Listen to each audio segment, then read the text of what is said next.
Hello, everyone. My name is Shirley Gutkowski, and this is my presentation that I did for the Wisconsin Dental Hygienists Association in September of 2022.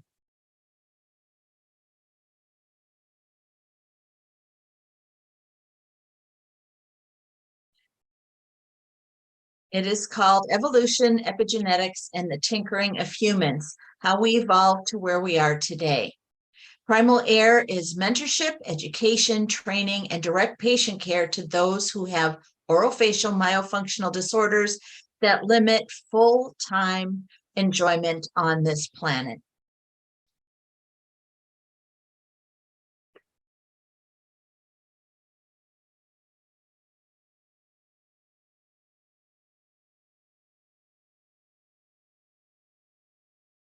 Sorry for this glitch for the next minute here as I get myself organized, because apparently this is too complicated for my little brain all of a sudden.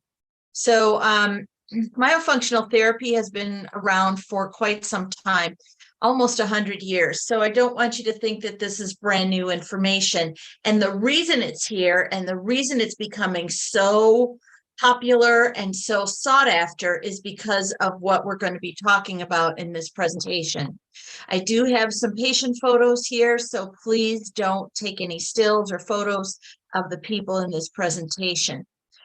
For the uninitiated, that would be patients who do not have, or actual patients as opposed to dentists or dental hygienists, this is the mouth of somebody that makes us a little bit nervous. As a dental hygienist, you would look in this mouth and think, oh boy, that's weird. He's got, crooked teeth. Maybe we should talk about braces. And then you look inside the mouth and you're like, oh my gosh, the tongue takes up the whole interior of the mouth. The tongue is wider than the teeth.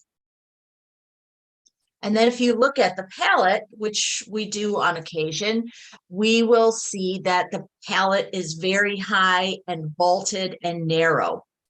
The bone that's holding the teeth in is a little wider than we'd like to see, but this deep kind of pointy arch going up into the sinuses and forward, so it has 2 points, is not optimal. We want to see a low flat arch that is very rounded in the front or in the anterior. Over time, we've seen a lot of changes in dentistry and dental hygiene and just the way that we approach dentistry. In the World War II generation, it was if you had a toothache, you had your tooth pulled, you had partial dentures, or you went all the way to dentures. By the time the baby boomers started to become teenagers or so, serial extractions for orthodontics became pretty common. And once these baby boomers became grown adults and maybe entered into their 50s, replacement of teeth that had to be pulled for whatever reason were replaced with implants as opposed to bridges or partial dentures or dentures. Serial extractions for ortho began to be super common in the baby boomer kids. So starting in the 70s and 80s, we started to see this as an extremely common situation where a whole high school of children may have had to have serial extractions.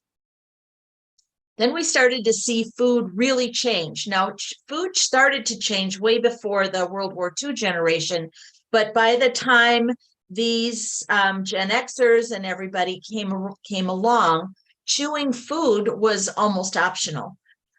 Canned beans certainly don't need to be chewed. McDonald's hamburgers certainly don't need to be chewed. Hamburger helper foods don't need to be chewed. It just goes on. And until you really think about it, you don't put it all together as being a thing or even an issue. And then the younger generation, the kids who are now maybe 20, were raised in an environment where it was hard to determine between food and something to eat. There was a very famous chef that's name is escaping me right now. He went into some of the school districts in the United States. Oh, it'll come to me in a minute. It's right on the tip of my tongue. And the kids had no idea the difference between a tomato and a potato. So they were very disconnected from their food. On the one hand, we blame the parents, and on the other hand, the parents don't know either. And then we start to see some other things, just generally health-wise, from these children. We still have today it's a super old generation from around World War II. The baby boomers have a high degree of diabetes. Their average medications are 9. Their children started folic acid supplements before they got pregnant and started to have children. Where we know today that 60 is the new 40, we also know that 20 is the new 40. And the kids today that are 20 are under such duress from their diet that they are suffering with lifestyle diseases that were not common until people were in their 40s. The younger kids have an increased number in ADHD, and the autism numbers are off the charts. And these little kids have these chronic lifestyle diseases that are really, really something else. It's really unbelievable how, as Dr. Lustig puts it, an obese 6-month-old with type 2 diabetes is not the baby's fault, and it's not the mother's fault. It's not the family's fault. And what we're going to be exploring today is this thread that goes through the generations to pretty much assure that the children that are coming up will be suffering from these diseases. There's an organization called the First 1,000 Days, and they consider that to be the time between conception and the second birthday. So let's just talk about this first little grouping of time here. At conception, there's just a lot of cell division happening, and it's just grinding out. At about 6 weeks or so, the heart is pumping and stuff like that. About 2 months before birth, we start to really get into this myelination. This is important because I think this is one of the cruxes of this whole explosion of healthcare problems. Myelination is the process of laying down coating that covers the entirety of your nervous system. Almost every nerve, the big ones for sure, are covered with this coating called myelin. Myelin is almost 100% cholesterol and or fat. It keeps the nerve from sparking to other nerves. It keeps the information that's supposed to flow through the nerve one way or the other from jumping off and affecting other nerves. So you can see when you're talking about fibromyalgia or one of 1,000 other problems that we're having in the world today, especially in the United States, that this could be problematic. If we don't have enough raw materials, if we're not eating enough raw materials, we don't have enough raw materials to support that myelin sheath. If we don't have enough myelin, things spark. Let's just call it sparking. I'd also like to draw your attention to the prefrontal cortex that really grows and grows even past that 2-year-old stage to be 8. In order for the prefrontal lobe, which is this part here of your brain, it also needs fat. Over 60% of your brain is fat and or cholesterol. I'm going to use those terms interchangeably when we're talking about the brain.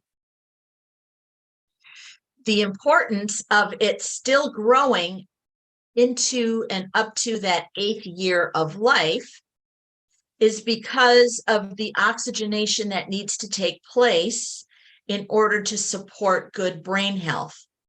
Not only do you need these dietary components, we need oxygen. And if the child has a small midface and is breathing through their mouth, the oxygenation is compromised. And this part of the brain is one of the last pieces to form.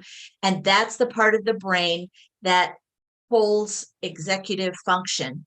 Executive function is the part of the brain that allows you to see into the future, that the action you take today will have consequences later. And can I tell you that the jails are filled with people that don't have good executive function. They're not making that leap, a lot of them. Some of them are, some of them don't care. That's another dietary problem that I think deserves an entire different webinar that I may or may not ever do, because it's pretty attitudey. So I just want to stick with mostly facts, and I'll let you know if it's a supposition on my part or a fact when that time comes. But we do know that the executive function needs to have oxygen and it needs to develop. And if you're a 5-year-old and you're in kindergarten or first grade and you are ready to fall asleep because you haven't been breathing well in your sleep because your midface is not growing and you don't have a good sinus size, you're going to have naughty actions in class so that you don't fall asleep. And when you do that, it's going to interfere with your school experience, obviously, but you can't be 5 and fall asleep in class. That is a huge no-no. It's second only to calling your teacher mommy. And the only time you would do that, I think, is if you're super tired. So we need to really focus in on this part here, the part right before birth and right after birth for those 2 years. For me and for the dental world, we want to know what's going on with the tongue. The tongue is developing it starts at about week 8 and it goes up to week 13 or so, where the taste buds are differentiating. Notice too that all the taste buds have little nerves. These are not myelinated nerves, but we do have nerves here that need to be developed and function appropriately. These are the zones of the tongue that we talk about. This is the back. Posterior means back. Anterior is front. And in the dental and myofunctional therapy world, we also talk about the middle third of the tongue. So the posterior part of the tongue is innervated with one grouping of nerves. The anterior part is another group of nerves. The tongue becomes separated from the floor of the mouth at about week 12. By week 12, it should be completed. Around week 8, the physiological necrosis, which is death of the buccopharyngeal membrane, occurs in a process known as apoptosis. Apoptosis may also be enunciated as apoptosis. I prefer apoptosis because you get to say pop. So there's that. So you may hear this term be apoptosis.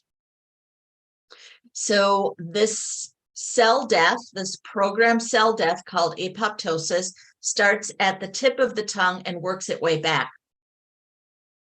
The things that have been done to our food have interfered with this process. Not only the food, also how people are consuming the food. So this is all being laid down in the DNA before the baby is born, and that's why we see so many tongue ties. It's terrible what has been going on with the number of tongue ties and the backlash from the medical community, especially about tongue ties. In the womb, The baby is swallowing, tasting, moving, hearing, touching, blinking. They're doing all of this. They're practicing all of this. Now, this video is not mine, and I stole it from YouTube, and you can find it yourself as well. This is what's going on with this baby. They're practicing everything. This is called quickening, especially in the earliest stages of baby movement. What they don't do is breathe and smell. Sometimes you can call it smelling if the makeup of the amniotic fluid touches the olfactory bulb and gives signals of what it would smell like. But technically speaking, smelling is pretty much for the newborn. At birth, the baby is covered in a waxy, slimy coating to cover the skin and protect it from the amniotic fluid. I propose that it will be discovered that the vernix is a growth medium to pass the mother's skin microbiome to the baby. A lot of you may be familiar with this idea of a microbiome in the gut, but there are many, many, many microbiome communities throughout the body, and one is the skin. And there's another microbiome on the nipple and areola that attracts the infant to it. The baby can crawl to the breast and attach. And this whole process is part of the development of the craniofacial respiratory complex. Obviously, if you have one of those 36-hour births, you're probably not going to want to expose the baby to another job to try to get to the breast. But in today's society in the United States, where you have a baby in the hospital, they often take the baby away, the father cuts the cord, then they take the baby away, and then we see this other thing happen where they wipe all this vernix off the baby before they ever hand it to the mother. In other cultures, that process, that cleaning of the baby, may be 72 hours or more past the time of birth.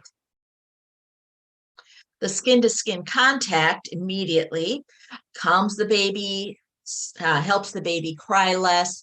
It protects the immune system, or if it doesn't protect it, it kind of boosts it to allow the infant to start its time on the planet. We also know that infants, human infants, are estimated to be born about 7 months before they are ready to be born. This is a feature of the growth of the head that has been accomplished with dietary changes over tens of thousands of years, millions, tens of millions of years, to develop this brain size, which means the head is too big to pass through the birth canal. So nature decided to give us this completely dependent, whiny, crying, pooping, eating little bundle that can't do anything at all. So, I mean, really just rolling over takes a good 4 months, 3-4 months. So these are all important steps. This skin to skin during that first hour especially is called the golden hour, when the baby makes its way to the breast and attaches and starts nursing. The mother calms down, all the hormones get resituated and reconfigured for everybody involved. This craniofacial respiratory complex is really, really important. We used to just call this the craniofacial area. It was just an observatory thing. It didn't really mean much. Dr. Kevin Boyd, I believe, is the person who coined this phrase, the craniofacial respiratory complex, and he had commissioned this awesome drawing. So I want to make sure I let you know that it wasn't me that drew this up.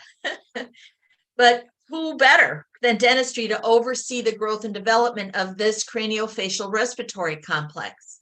It's really us. This is what it looks like in person. And I want to draw your attention to the lips of this baby. They are closed. The craniofacial respiratory complex rests on these three main areas.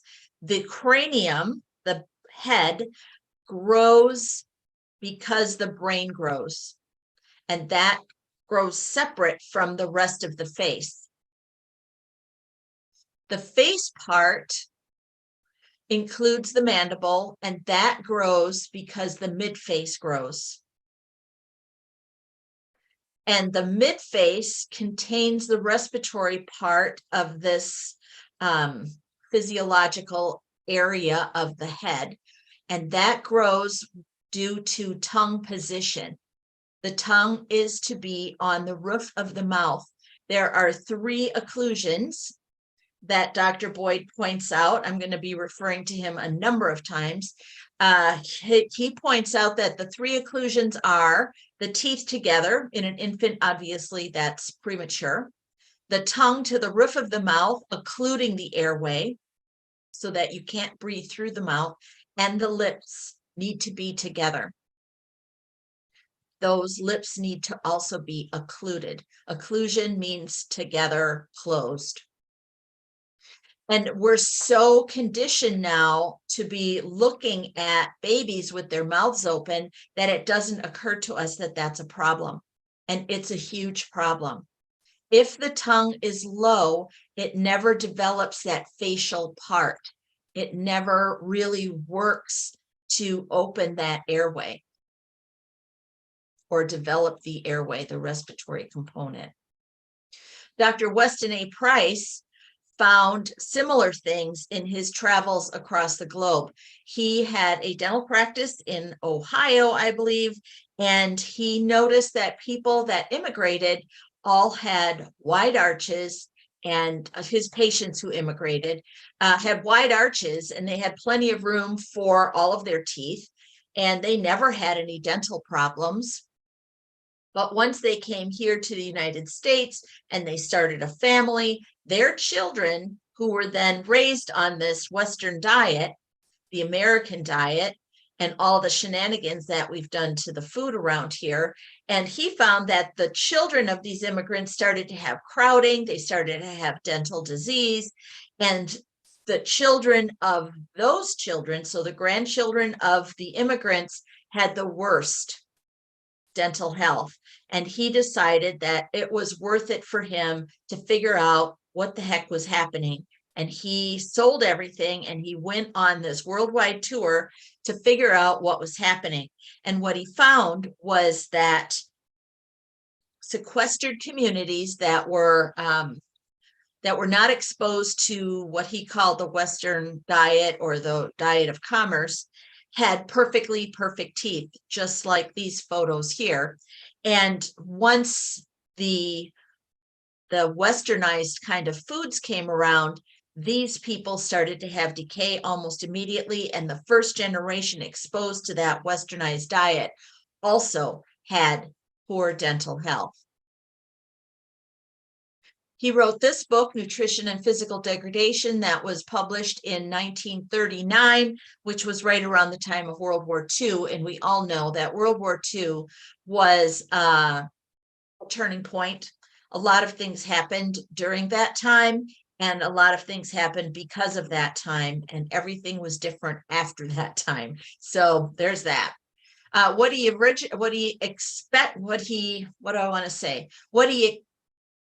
exposed was this idea that there's a phenotype that's expressed that can't be expressed under those dietary conditions. So without good nutrition, I don't want to say good nutrition, because pretty much everybody thinks that they have the answer to good nutrition, and that's not all necessarily true. So what he found is those people that ate their indigenous diet. So the diet that they as a people had been living on for their entire time on the planet as a community were much better off. They had wider arches and all of that.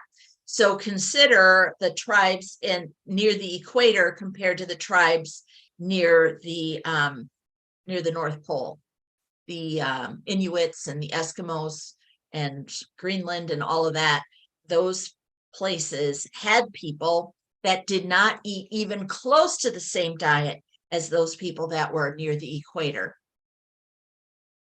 And they both lived healthfully for a long time. The reason that it looks like they had a short lifespan is because of the high infant mortality for whatever reason, and accidents and predation of animals that would take care of a little kid that was, I don't know, too slow to run, maybe. Price referenced processed foods as the displacing foods of modern commerce. And he pointed out to these things, and he found something called factor X, which turns out, I believe, to be vitamin D. He found that the ancestral diets had 10 times as many fat-soluble vitamins, 4 times as many water-soluble vitamins, and up to 60 times more minerals than the American diets of the 1930s. This paper here is from 2014, fructose consumption as a potential, the potential mechanisms for fructose effects to increase visceral adiposity and induce dyslipidemia and insulin resistance. So we're starting to hone in on the exact thing that's causing a lot of our problems, not necessarily dental problems, but this high amount of fructose has been in the news lately for sure.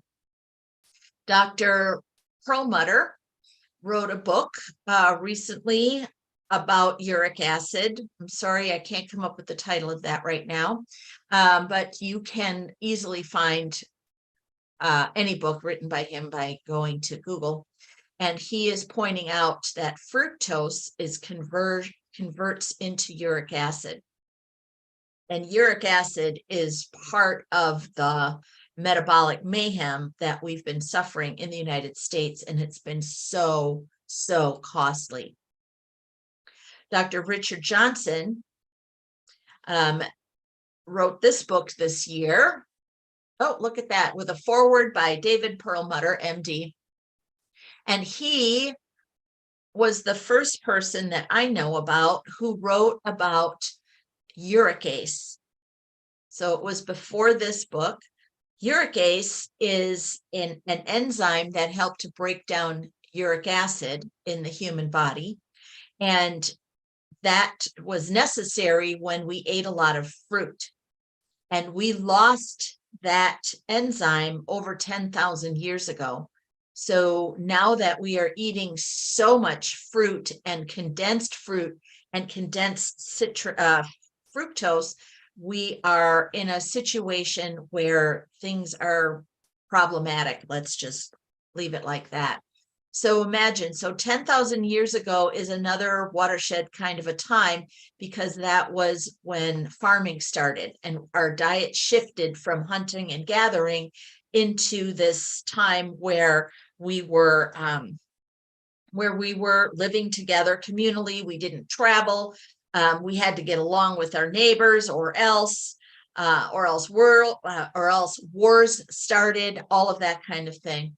I'd like to also point out that this is for the banner down here for Collaboration Cures, and Collaboration Cures was this year, but Dr. Johnson did not speak at this meeting. He's speaking at the 2023 meeting. I put this slide together before they had their artwork ready for next year. So if you'd like to hear him speak, he will be at the Collaboration Cures meeting in Orlando in 23. We often in dental offices have little something like this in our treatment room, and oh my gosh, look at how much sugar is in this and how much sugar is in that. Who's going to eat a single Oreo? I can't eat one Oreo. Why is that? Why is it that we can eat 20-ounce bag of Doritos but a 20-ounce steak the thought of it makes us like, oh, gag. What's up with that? It's what we're doing to the food. That's the problem. These foods are dried foods. What's wrong with dried fruits? The sucrose is condensed. That's true, but so is the fiber. The fiber didn't go out of it. But what they're doing is they're coating it with a seed oil to make the sugar stick. So they add even more sugar to these dried fruits. So don't get carried away with these fruits that for children, because it's just too much fructose and it's harming them. They are evolutionarily programmed for sugar consumption. It is critical for them to be eating sugar. So their body thinks it's a what do you want to call it? A little flag that says, oh, it's time to pack on the fat because we're going to be going into a time of famine, because now all the little fruits are available, and look at how much fruit this kid is eating, and we need to make sure that when it gets to be winter, we have stores of energy left over. And that's not our world today. It doesn't look like a lot of sugar. Who's going to eat a whole 2 cups of blueberries to get these 14 grams? These are cherries. These are the reddest cherries I've ever seen. There's 3.8 grams, almost 4 grams for 10 cherries. So look at all the sugar that's in there. But it comes with fiber. We have these 2 strawberry things here. It was just really a cool little thing here. Dr. Robert Lustig has written the book that everybody should be reading as a starting point to any investigation into diet. If you're new to this whole, oh my gosh, what did we do to our food kind of thing, or Shirley's all wet, doesn't matter, this is the book you start with. Metabolical. It's, I think it was published this summer or last summer. So somewhere around 21 or 22. He also has a number of lectures about this topic on YouTube. Feel free to go and search him out. What he says in this book is it's not the food, it's what they're doing to the food. This is why you can eat an entire bag of Doritos, but the same amount of a steak makes your eyes cross. One of the key things that he points out is the amount of fructose that has been creeping into our diet and sugar. Dr. Kenobi, who has a really awesome lecture series on YouTube at Low Carb Down Under, Low Carb Denver, and a couple of other groups like that. And he really meters out this whole idea of what else we've been doing to our food. And the processing is just part of it. I just thought this was funny. This is one of his slides here. And look at that. Trans fats is 1% of our diet, and everybody's twitching about it. Oh my God, we have to have laws. We can't be doing the trans fats, yada, yada, trans fats, trans fats. You know, you could listen to news after news after news about trans fats. It's really only about 1% of our diet. How easy is it to get rid of 1% of your diet? I suppose that's true. But sugar is 21%. Look at vegetable oil, though. Where do we get the oil from vegetable oils? Do you squeeze a cob of corn to get corn oil? You squeeze the seed. How much pressure do you have to exert on a kernel of corn before the oil comes out? A lot. I just heard a podcast the other day. For 1 tablespoon of oil, it's like, I don't know, 15 or 30 pounds of corn. It's not efficient. Refined wheat is also huge. So if you put vegetable oil and sugar and refined wheat together, we find the real culprit. that nobody is really eating whole foods. Displacing foods also resulted in chronic illnesses that has yet to stop increasing. This is also Dr. Kenobi's slide from his deck, and we've had an infinite increase in vegetable oils. And then you throw on there in 1961 this high fructose corn syrup. This green here is the disease burden. It's nutso. The increase in, we also have an infinite increase in chronic diseases. The amount of vegetable oils is what he's calling the true culprit of this whole thing. And I think they're both right. You start adding sugar on top of that, on top of the vegetable oils, and now we have a real story. We've been dropping our sugar consumption, but the vegetable oils still keep going up, and the obesity numbers have been going up like crazy. Still. Sugars are only up 14%, according to this graph from the Food and Agriculture Organization. And vegetable oils are up 230%. If you start really looking at labels, even the food that you think is good, like, you know, the energy bars or whatever, almost all of them start with canola oil, which is also rapeseed oil, which is also a seed oil, which is a vegetable oil, which is a toxin. What we find in those oils is something called linoleic acid. And according to his findings, Dr. Kenobi points out that these oils are cytotoxic, or the linoleic acid is cytotoxic, genotoxic, mutagenic, carcinogenic, arthrogenic, thrombogenic, and obesogenic. Try to get rid of seed oil in your diet, and you'll see that the only thing you can have at the grocery store is in the meat and eggs aisle. This was a study that was published in 2015, measuring the amount of linoleic acid in the adipose tissue of adult humans, and found a 130% increase over the last half century. So where does that come from? Is it just the oil? Do we eat that much oil? Well, we're also feeding our food inappropriate diets. This is from the Washington Post 7 years ago. Why are we eating vegetarian-fed chickens? Why are we eating vegetarian-fed eggs? This is one of our grocery store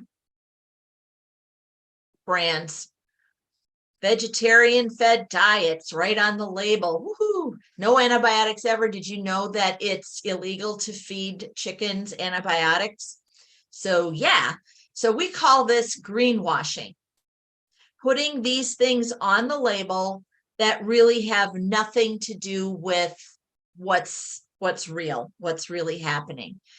Vegetarian fed, anything that says vegetarian has this plant halo and has nothing to do with the good meat that you're trying to eat.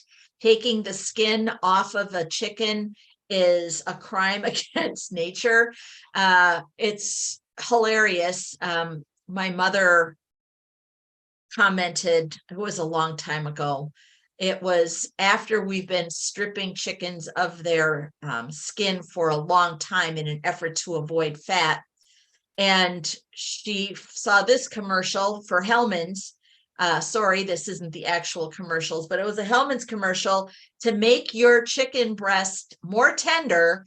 Slather it with Hellmann's mayonnaise and Parmesan cheese before baking. And she sat there in the family room and said, if you would just leave the skin on, you wouldn't have to put all this other junk on it.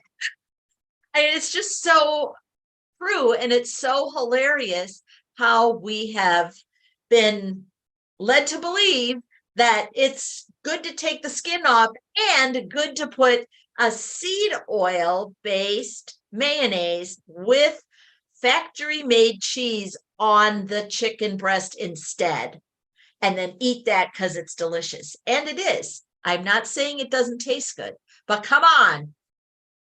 We have a working prefrontal cortex that tells us that eating this way is not going to get us to a healthful end. I ordered a Sprecher's root beer at a restaurant. Every now and then I will have Sprecher's root beer for no good reason. I probably won't anymore. But on the label, it said something like 100% honey used to sweeten this soda or whatever. And I was like, you have got to be flipping kidding me. Then it went on to say, like, another place on the label, it said it was like some specialized honey from, you know, bees that were massaged by people who had time to massage bees or something. It was just so ridiculous that a soda would have a label about greenwashing. This is another way for greenwashing, is to say gluten-free water. So if your water has a gluten-free label on it, like, really, that would make it be more safe. So it's very, very crazy out there. And it's crazy out there is because we have been absolutely lied to, which was the big explosive story of, I don't know, 3 or 4 years ago now, that 50 years ago, so in the 1950s and 60s, the sugar industry quietly paid scientists to point the blame at fat, that they paid off Harvard scientists to lie about the harmful effects of sugar. And it was a dentist who made that discovery. She had been at a lecture. The lecture was like, yeah, sugar's fine. And she was like, I'm pretty sure it's not. And then she went to her local college, which was the University of Colorado. I think it was in Denver, and went to the basement where they lock up the old smelly books. And she found proof that there was a lot of shenanigans that happened during that time. In the 1970s, 2 authors, this was John Yudkin's book, Pure, White, and Deadly, and Clive also were pointing out that it was sugar, and they were canceled. We have a word for it today called canceled. They were belittled and besmirched, and they were screamed at during conferences and everything else that you can imagine that was available to the harmful group that was in charge and who eliminated them from the world.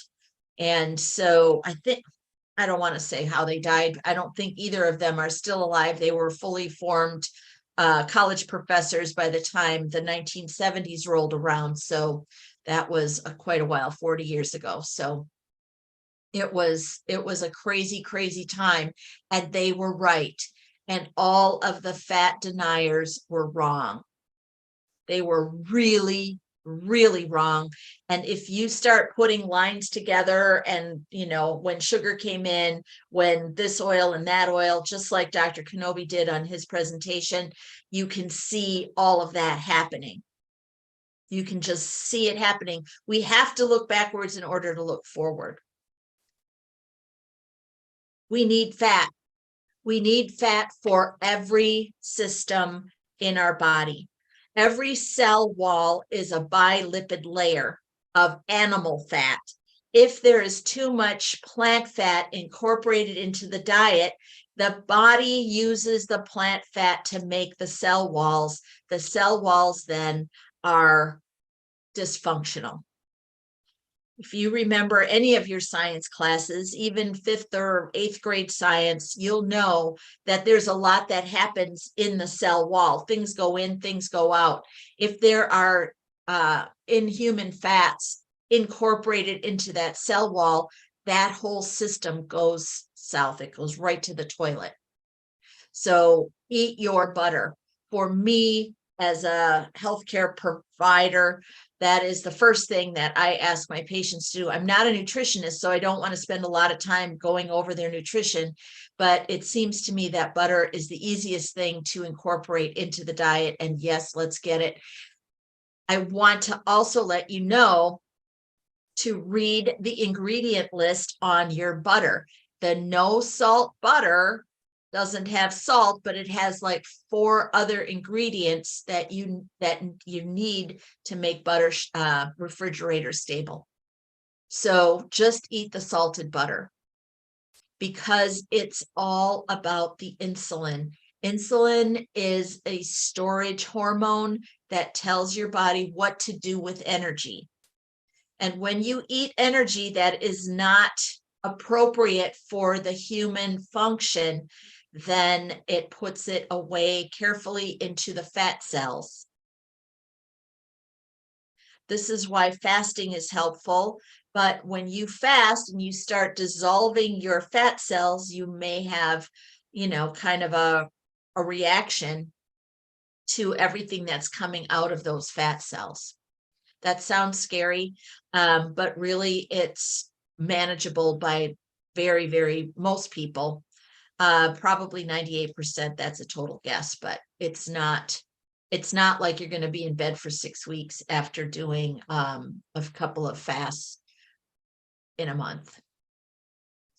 And I would like to propose that the beginning of the end was when we started to stop breastfeeding infants and got them onto carbohydrates as their first food. My baby's not sleeping through the night. The doctor said I should start feeding them solids. What solids? Rice cereal. I fed my kids rice cereal. I remember my mother feeding my brother rice cereal. I don't know why, because I don't remember ever eating rice cereal until Rice Krispies came around. And so this is the beginning of the whole downfall and the whole insulin thing. Then we start doing apple juice and other juices and fruit leathers and all of these other concentrated sugars. Infants are born into nutritional ketosis. Breast milk is very high in fat, and that baby, and nobody's looking, I've been still trying to figure out where I can find out that the baby has had or where they get out of ketosis eventually. And I don't know if it's a couple of weeks, or I don't know if it's a couple of years if you're nursing exclusively, but certainly the intake of food can drive that. We've been seeing an increase in type 2 adult onset, that's what they called it, diabetes in younger and younger children. COVID made it even worse. The numbers are astounding. More astounding is not only insulin resistance, which is the beginning of the downfall into type 2 diabetes, where your cells become resistant to the insulin and the glucose. It's hard to get the insulin, or it's hard to get the glucose into the cell. So you have more and more insulin, and you have more and more glucose in the blood, and yada, yada. It's a terrible, terrible circle. But we're also seeing that many adults now are having or presenting with type 1 diabetes. That means their pancreas is completely shot. I have 2 of my 5 children who have type 1 diabetes. One started at age 23, one at 35 or 6. Was it the rice cereal as a beginning, as an entry? It was recommended. That's what they told us to do. I'm not saying it's rice cereal. I'm saying it's the focus on carbohydrates and grains that we've been feeding our infants instead of actual FOOD. When you stand in the aisle for baby food and you see what is available for infants, It is all sugar. I want you to remember that red is a sugar. It converts into sugar in the mouth. There's an enzyme in your saliva called amylase, and it breaks down the carbohydrates, which is why if you chew a piece of bread long enough, it'll start to taste sweet. Same with crackers. So all of those things turn into sugar in your body, and then your body has to deal with it. And if it's made with fructose on top of it, like a little bit of jelly on top of it, I mean, like, come on. It's a cluster, and you're taxing, I don't know, I think you're taxing the pancreas. I really, really do. And we can see this going through the thread, right, of all of these generations on these crazy diets. My husband used to say that he didn't want to run anymore. He was a runner in high school, and he said that we all have a certain number of steps, and he didn't want to use up all of his steps. And then we started to see, so this is the 1970s, the late 1970s, all of these joggers suddenly are passing away on their jogs. And he's like, see. And now we can, there's a story there too that I'm not prepared to go into, but I'm just raising this little eyebrow raiser for you. We've been doing all kinds of things. We have hydrogenated plant oils to look like lard and tallow so that you can substitute it easier. It tastes like it smells like it, and it's got the halo of the plant. So let's talk about nutrition acquisition. And I'm not talking about hunting, I'm talking about chewing. Now, when you watch an infant breastfeeding, it does look like chewing.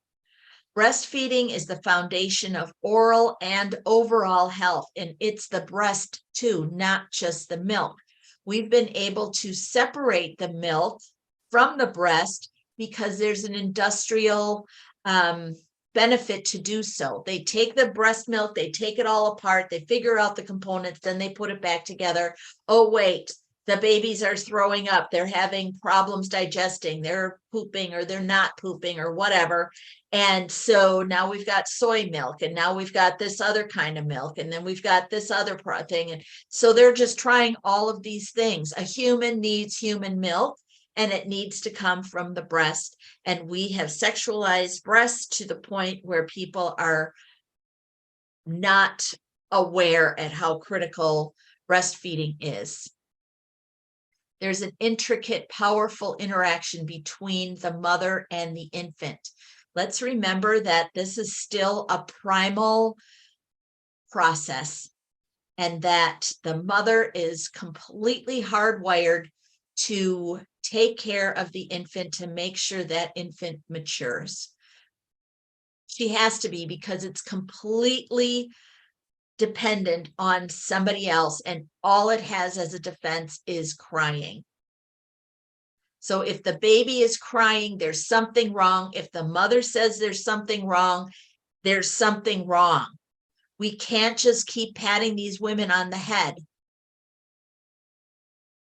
With bottle feeding, it's difficult to develop that craniofacial respiratory complex, but if you use the same principles as breastfeeding when you're bottle feeding, you're going to be much better off.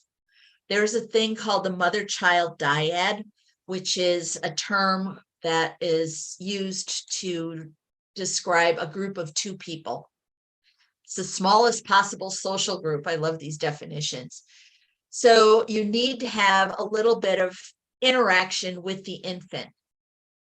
So this infant looks like the mouth is in pretty good shape with respect to this bottle feeding. The lips are flanged, the nipples in the bottle or in the mouth, it's pretty far back. We want the tongue to go up into the palate, remember, because that's what's stretching the palate and creating that development of that wider arch. And that's when the arch is wide, you have enough room for all of the teeth. But look what's missing here. There's no dyad here. Whoever's feeding this baby is probably talking or conversing with I don't know, the neighbors are on the phone or reading a book or watching TV or whatever. Feeding a baby is boring. I have to say, it is really, really boring, but it's really, really critical. The baby can only see about 18 inches and they need to see you and you need to see them. There has to be some electricity between your eyes. And the whole feeding thing kind of works like this. This is also something that I